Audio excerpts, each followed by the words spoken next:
잠이 오지 않는 밤이었습니다. 창밖에는 비가 내리고 있었고 빗소리가 유난히 또렷하게 들려오는 것은 아마도 마음이 그만큼 고요하지 못했기 때문일 것입니다.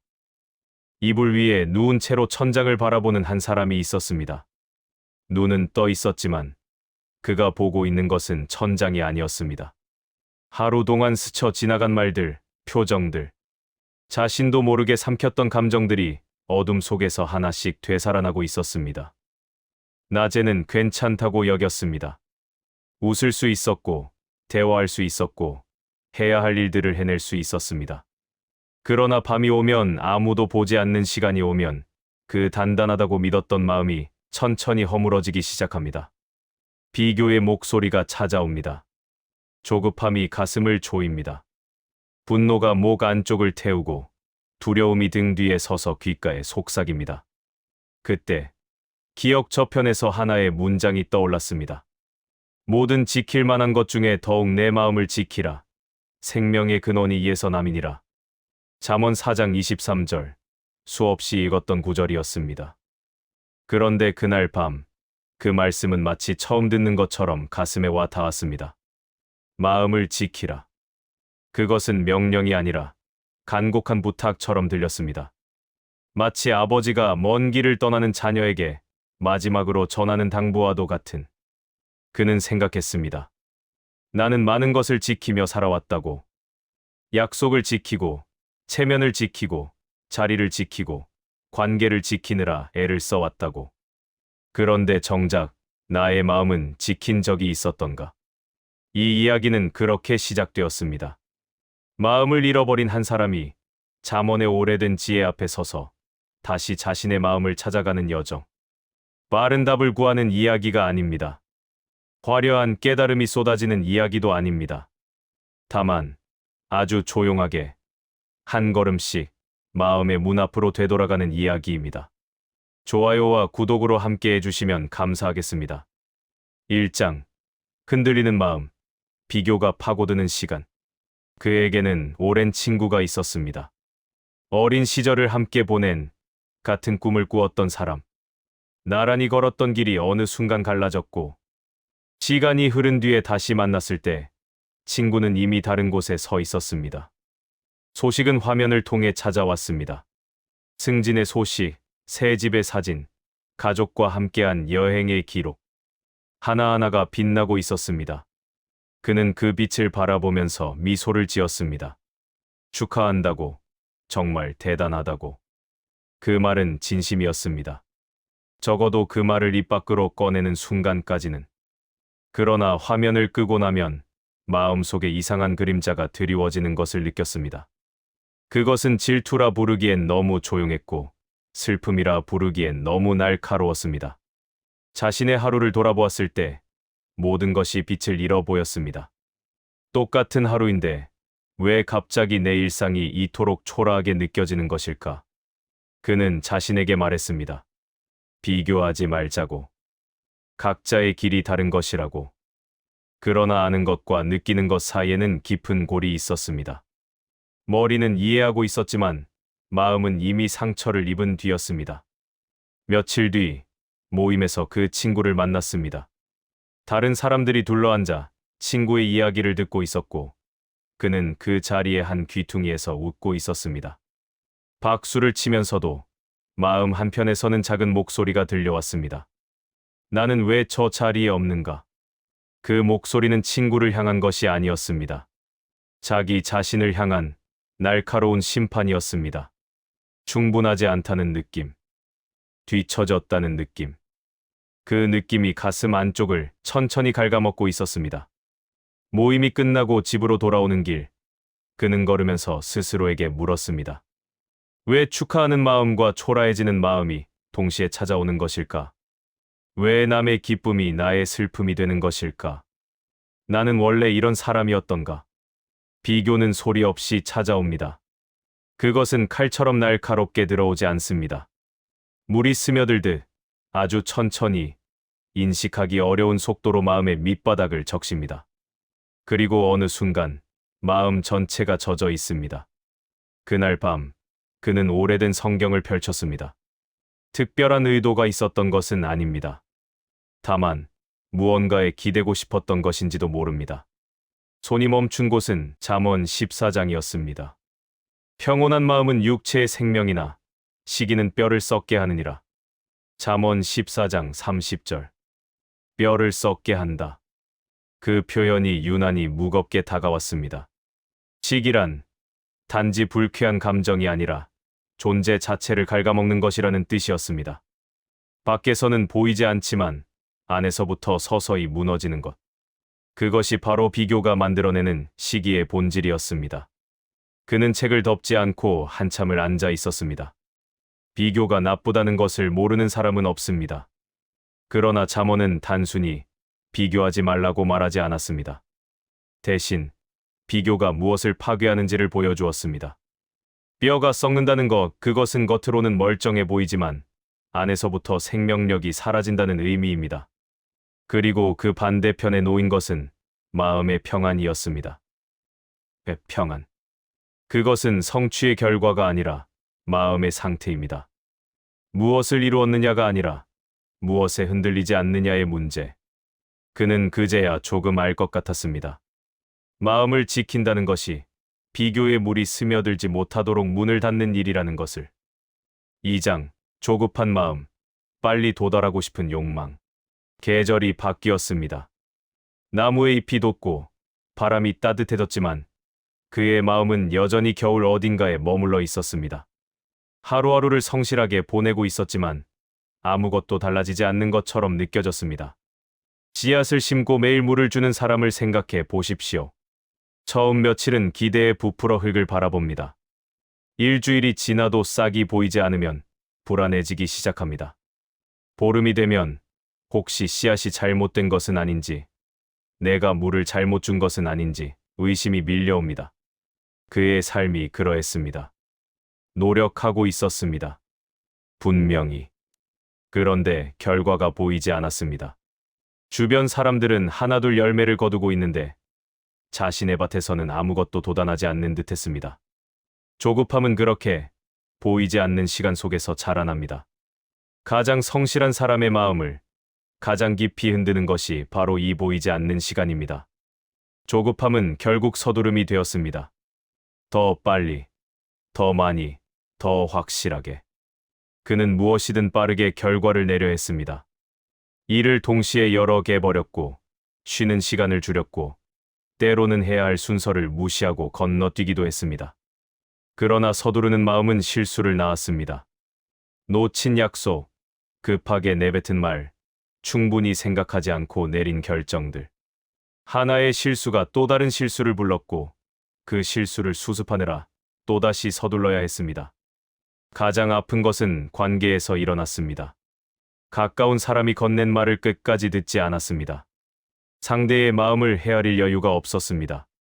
지금은 바빠서라는 말이 입에 붙었고 그 말이 반복될수록 곁에 있던 사람들이 조금씩 멀어져 갔습니다.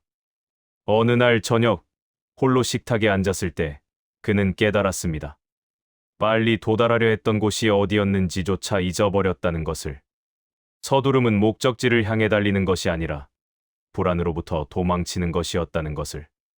그 무렵 그는 새벽마다 잠언을 한 장씩 읽기 시작했습니다. 특별한 결심이라기보다 달리 기댈 곳이 없었기 때문입니다.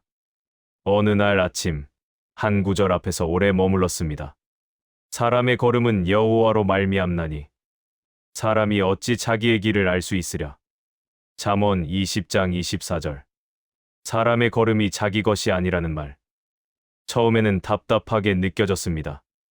내 인생인데 내가 정할 수 없다니. 그러나 가만히 생각해보니 오히려 그 말 안에 깊은 위로가 있었습니다. 내가 모든 것을 통제할 필요가 없다는 것. 결과의 시간표를 내가 짜지 않아도 된다는 것. 씨앗이 언제 싹을 틔울지는 심는 사람이 아니라 계절이 정하듯 내 삶의 열매가 언제 맺힐지는 내가 아니라 더 크신 분이 아신다는 것. 조급함의 본질은 내가 모든 것을 쥐고 있어야 한다는 믿음이었습니다. 그 믿음을 내려놓는 순간 마음에 공간이 생겼습니다. 아직 아무것도 해결되지 않았는데 이상하게도 마음이 조금 가벼워졌습니다. 결과를 쥐려는 손을 펴고 과정 위에 서는 것. 그것이 잠언이 말하는 걸음을 맡기는 일이었습니다. 3장. 분노의 마음, 지키지 못한 문. 그것은 정말 사소한 일에서 시작되었습니다. 회의 자리에서 누군가가 그의 의견을 무시하듯 말을 잘랐습니다. 큰일은 아니었습니다. 누구나 겪을 수 있는 일상의 한 장면에 불과했습니다. 그러나 그 순간 가슴 안쪽에서 뜨거운 것이 치밀어 올랐습니다.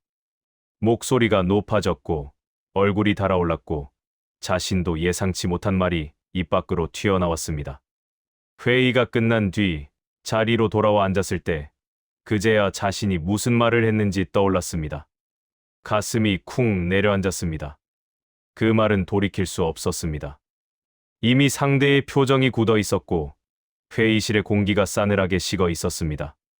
분노란 문을 열고 들어오는 것이 아닙니다. 이미 마음 안에 쌓여 있던 것이 작은 틈을 만나 한꺼번에 쏟아져 나오는 것입니다. 그날의 분노는 그날 만들어진 것이 아니었습니다. 오랫동안 묵혀두었던 감정들, 인정받지 못했다는 서운함, 무시당한다는 두려움, 충분하지 않다는 자기 비하, 그 모든 것이 한마디의 무례함을 만나 폭발한 것이었습니다. 그날 밤 그는 분노가 사라진 자리를 들여다보았습니다.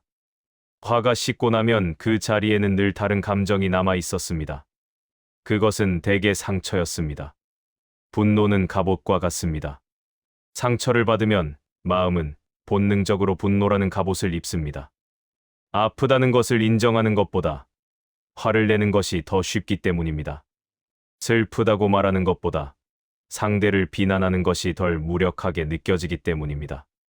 그는 조용히 자문했습니다. 회의 때 정말 화가 난 이유가 무엇이었을까?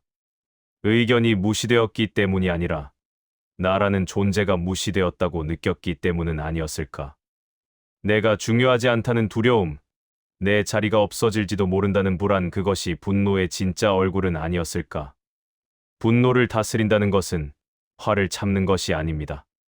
분노 뒤에 숨어있는 상처를 마주하는 것입니다. 그 상처를 외면하는 한 분노는 언제든 다시 찾아올 것입니다. 형태만 바꾸어서 더 예상치 못한 순간에 그 주의 어느 저녁 그는 다시 잠언을 펼쳤습니다. 이번에는 16장에서 멈추었습니다. 노하기를 더디하는 자는 용사보다 낫고 자기의 마음을 다스리는 자는 성을 빼앗는 자보다 나으니라. 잠언 16장 32절. 성을 빼앗는 자보다 나은 사람. 잠언이 말하는 진정한 강함은 밖의 세계를 정복하는 것이 아니라 안의 세계를 다스리는 것이었습니다. 전쟁에서 승리하는 것보다 자기 마음의 분노 앞에서 멈출 줄 아는 것이 더 위대한 일이라는 것. 노하기를 더디한다는 것은 화를 느끼지 않는다는 뜻이 아닙니다. 화가 올라올 때 그것이 마음의 문을 열고 나가기 전에 한 박자 멈추는 것입니다. 그 한 박자의 여백 안에서 분노 뒤의 상처를 알아차리고 반응이 아닌 선택을 하는 것. 그것이 마음을 다스리는 일이며 마음을 지키는 일이었습니다. 그는 다음 날 회의에서 상처를 주었던 동료를 조용히 찾아갔습니다. 사과했습니다. 화를 낸 것에 대해서가 아니라 상대의 마음을 살피지 못한 것에 대해서. 돌아오는 길 가슴이 한결 가벼웠습니다. 이기지 않아도 괜찮다는 것을 배운 날이었습니다. 4장. 두려움의 마음. 보이지 않는 내일 앞에서 비교를 내려놓고 조급함에서 한 발 물러서고 분노의 뿌리를 들여다본 뒤에도 여전히 그를 찾아오는 감정이 있었습니다. 두려움. 두려움은 다른 감정들과 달리 특정한 사건 없이도 찾아옵니다. 아침에 눈을 뜨는 순간부터 아직 일어나지 않은 일들이 머릿속을 채웁니다. 일이 잘못되면 어쩌지? 건강이 나빠지면 어쩌지? 사랑하는 사람을 잃으면 어쩌지? 아직 오지 않은 내일이 오늘의 기쁨을 삼켜버립니다. 그에게는 소소한 행복의 순간들이 분명히 있었습니다. 따뜻한 커피 한 잔, 창밖의 햇살, 가까운 사람의 웃음. 그런데 그 순간에도 두려움은 속삭였습니다. 이것도 언젠가 사라진다. 그 한마디에 기쁨의 빛이 바래졌습니다. 두려움의 본질은 통제입니다.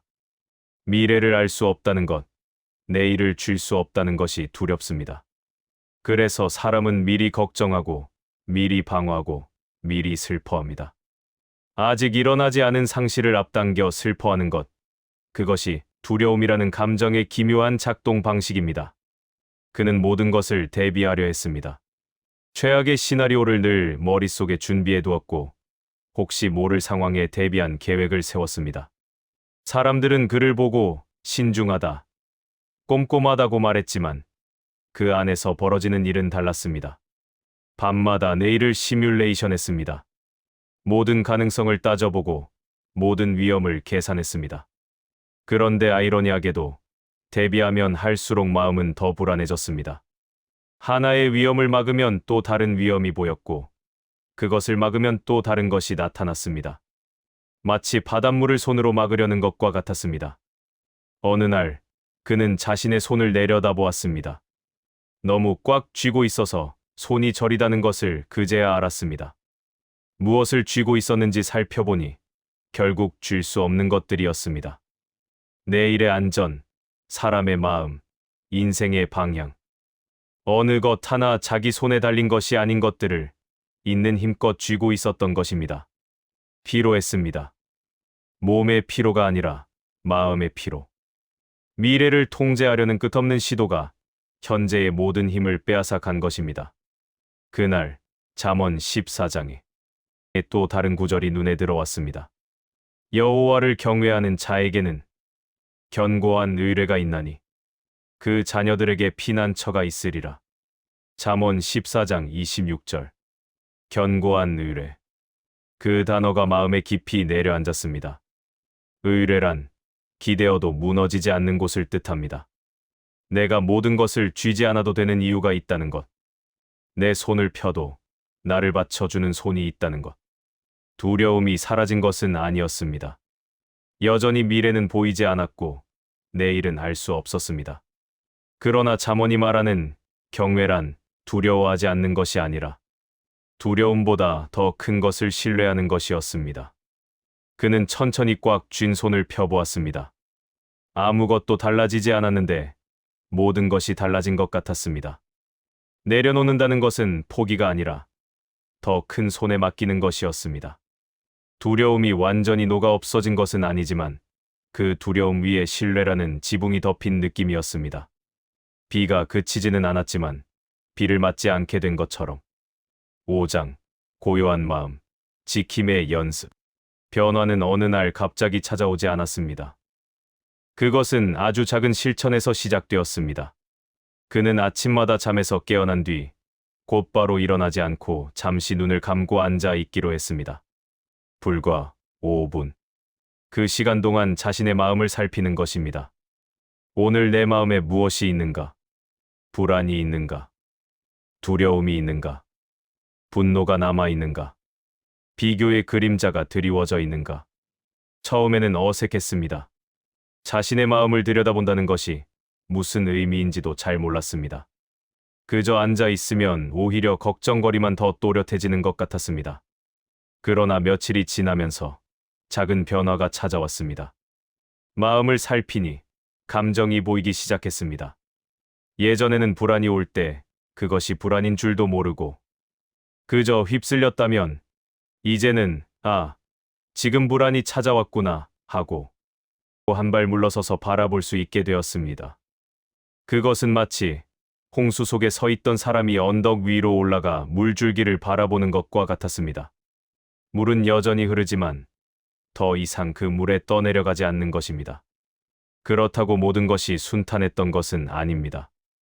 마음을 지키겠다고 다짐한 날에도 여전히 비교의 화살에 맞았고 조급함에 발이 걸렸고 분노의 불꽃이 타올랐고 두려움의 그림자가 드리웠습니다. 어떤 날은 아침의 고요함이 무색하게 점심도 되기 전에 마음이 완전히 흐트러졌습니다. 그런 날 저녁이면 자책이 찾아왔습니다. 또 실패했다. 나는 변하지 않는다. 마음을 지킨다는 것은 나에게는 불가능한 일이다. 그러나 잠언은 이미 그것을 알고 있었습니다. 넘어지는 것이 문제가 아니라는 것을.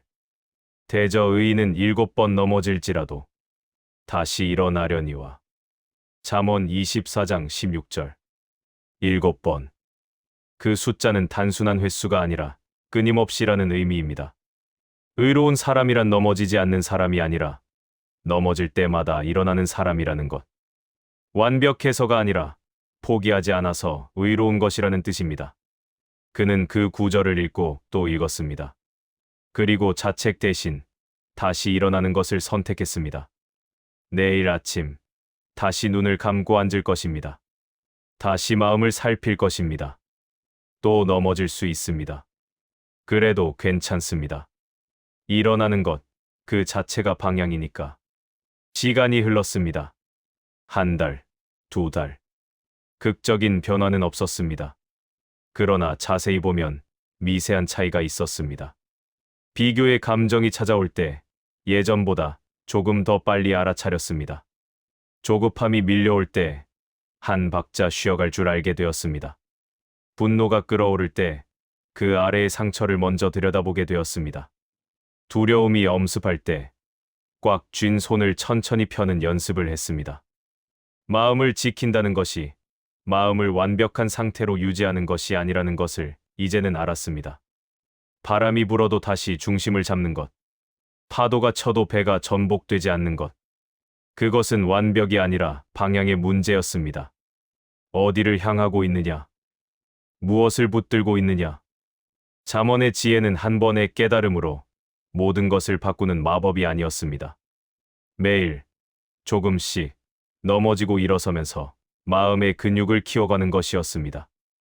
느리지만 확실한 변화. 보이지 않지만 뿌리 깊은 성장. 그것이 잠언이 말하는 지혜의 길이었습니다. 6장, 지켜낸 마음. 생명의 근원을 품고 살아가기. 계절이 다시 바뀌었을 때 시련이 찾아왔습니다. 오랫동안 공들여 온 일이 한순간에 무너졌습니다. 예상하지 못한 일이었고 대비할 수 없는 일이었습니다. 예전에 그라면 그 자리에서 무너졌을 것입니다. 비교가, 조급함이, 분노가, 두려움이 모든 감정이 한꺼번에 밀려와 마음을 집어삼켰을 것입니다. 그리고 실제로 그 감정들은 찾아왔습니다. 비교도, 조급함도, 분노도, 두려움도 사라진 것이 아니었습니다. 다만 이번에는 무언가가 달랐습니다. 감정이 밀려왔을 때 그는 잠시 멈추었습니다. 아주 짧은 순간이었지만 그 멈춤 안에서 자신이 지금 어떤 상태인지를 바라볼 수 있었습니다. 지금 내 마음에 큰 파도가 치고 있구나. 그 한 문장이 파도에 휩쓸리는 것과 파도를 바라보는 것 사이의 차이를 만들었습니다. 시련의 한복판에서 그는 하나의 깨달음에 이르렀습니다. 마음을 지킨다는 것은 단단한 벽을 세우는 것이 아니었습니다. 벽은 강해 보이지만 충분히 큰 충격 앞에서는 한 번에 무너집니다. 단단해지려 할수록 부서지기 쉬워지는 것이 벽의 역설입니다. 그보다는 물과 같은 것이었습니다. 물은 어떤 모양의 그릇에도 담기고 어떤 장애물도 돌아갑니다.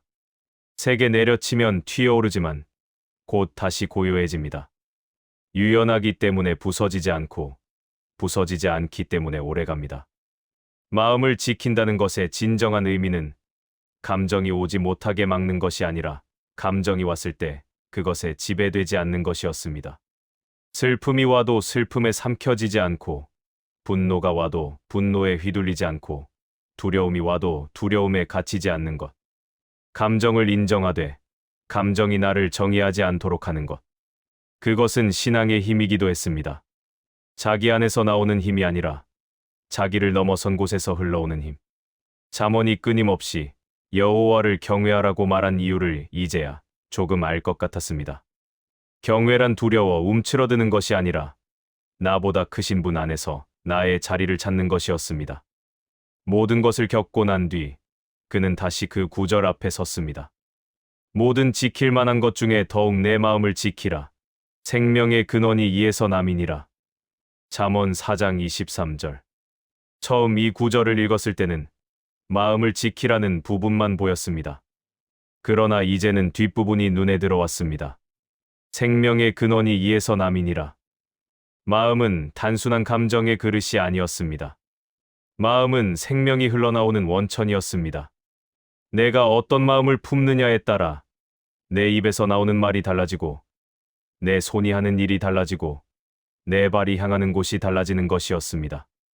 마음에서 말이 나오고, 말에서 행동이 나오고, 행동에서 삶이 만들어지니까. 시기하는 마음에서는 시기의 삶이, 평안한 마음에서는 평안의 삶이, 두려운 마음에서는 두려움의 삶이, 신뢰하는 마음에서는 신뢰의 삶이 흘러나옵니다. 마음을 지키는 것이 곧 삶을 지키는 것이며 삶의 방향을 결정하는 것이었습니다. 그는 조용히 고개를 숙였습니다. 감사의 마음이 차올랐습니다. 완전해져서 감사한 것이 아니라 이 길 위에 서 있을 수 있어서 감사했습니다. 넘어져도 다시 일어날 수 있는 힘이 있어서, 혼자가 아니라는 것을 알게 되어서, 마음을 지키라는 말씀이 경고가 아니라 사랑이었음을 깨달아서 이야기에 처음으로 돌아갑니다.